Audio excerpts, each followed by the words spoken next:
Iran says 9 more people will soon be executed for their role in Iran's post-election protests. 2 were hanged last week. Reza Sayer is following that story from CNN Islamabad. Reza? Stan, it is very likely that the statement today out of Tehran has everything to do with a big day coming up, February 11th, the big anniversary of the Islamic Revolution back in 1979. The opposition movement has once again called for widespread protest. This could be a message by Iran's hardline leaders that if you come out and protest again, there could be a steep price to pay. Let's tell you what we have out of Tehran today. Iranian officials saying they will hang 9 more individuals very soon for what they call their alleged involvement in the post-elections unrest. This according to state-run media in Iran. Of course, last week 2 people were already hanged in Iran. 37-year-old Mohammad Ali Zamani and 20-year-old Arash Rahmanipour. CNN spoke with Rahmanipour's attorney last week, and she told us, look, these 2 individuals were arrested 2 months before the elections, but for some reason they were tried along with post-election protesters.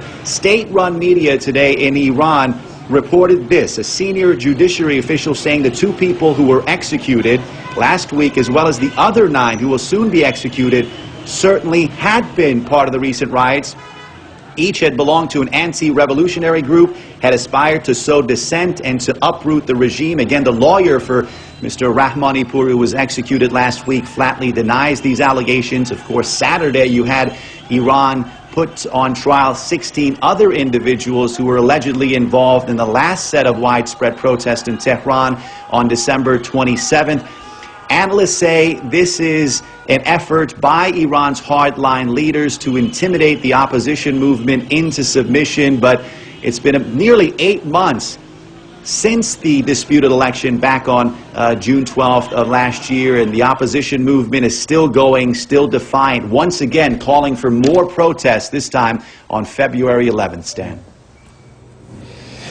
Reza, it's interesting. How is the opposition movement able to continue? How is it able to be able to get people out onto the streets with intimidation, as you've said many are calling this, with this type of intimidation in the country?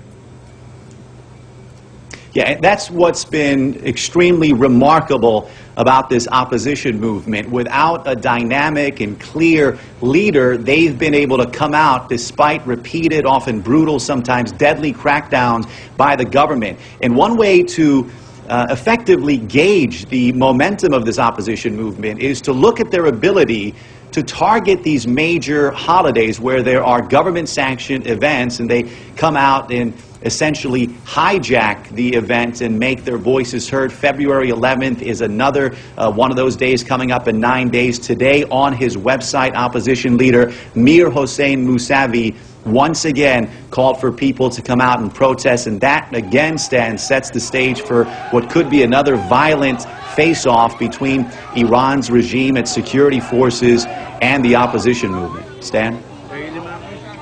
Reza, thank you very much for that. Reza Sayer joining us live there from Islamabad.